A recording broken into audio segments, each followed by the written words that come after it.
Mahigit 3,000 tricycle driver naman ng Pasay City matatanggap na po ngayong araw ang 5,000 pisong cash assistance. Kasama natin sa balita mula Pasay, Radyoman Gerald Uleb. Gerald. RMN Live Report! Umarangkada na itong pamamahagi ng cash assistance para sa mahigit 3,000 tricycle drivers dito sa Pasay City. Ang naturang mga tricycle drivers na apektuhan ng mataas na presyo ng gasolina na epekto ng giyera sa Middle East ay tatanggap ng tig 5,000 pesos mula sa Department of Social Welfare Development. Sa panayam ng DZXL RMN Manila kay Manuelito Basco at Eduardo Beltrana, tricycle drivers ng Pasay City, malaking tulong ang 5,000 pesos na ayuda.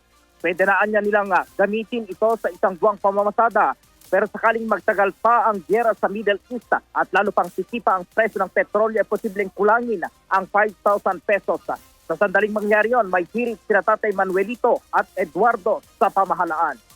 Ay kung talagang tutusin, sapat na. Pero mas maganda kung dagdagan pa. Mga magkano pa dagdag tayo?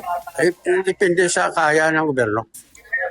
Pero sa inyo, mga magkano yung dagdag pa? Dahil magmamahal na naman yung gasolina. Ay kung doblehin na lang, mas maganda. Doble. Kulang yun. Kung mga 100 ang isang litro, kulang yun. Kasi kung kukonsume ka ng 4 na litro, di 400 na yun. Yung boundary mo pa, 250, di 650. Kung maka 1,000 kang kita, di magkano lang sa'yo. Ang first batch ng mga kukuha ng cash assistance dito sa Pasay City na kinabibilangan niya na ng 600 tricycle drivers ay mabibigyan ng hanggang alas 8 ng umaga para kunin itong kanilang ayuda.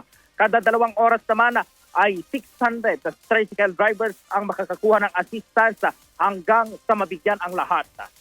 Kasama mo sa DZXL RMN Manila, Radyoman Gerald Uleb sa Talk, RMN.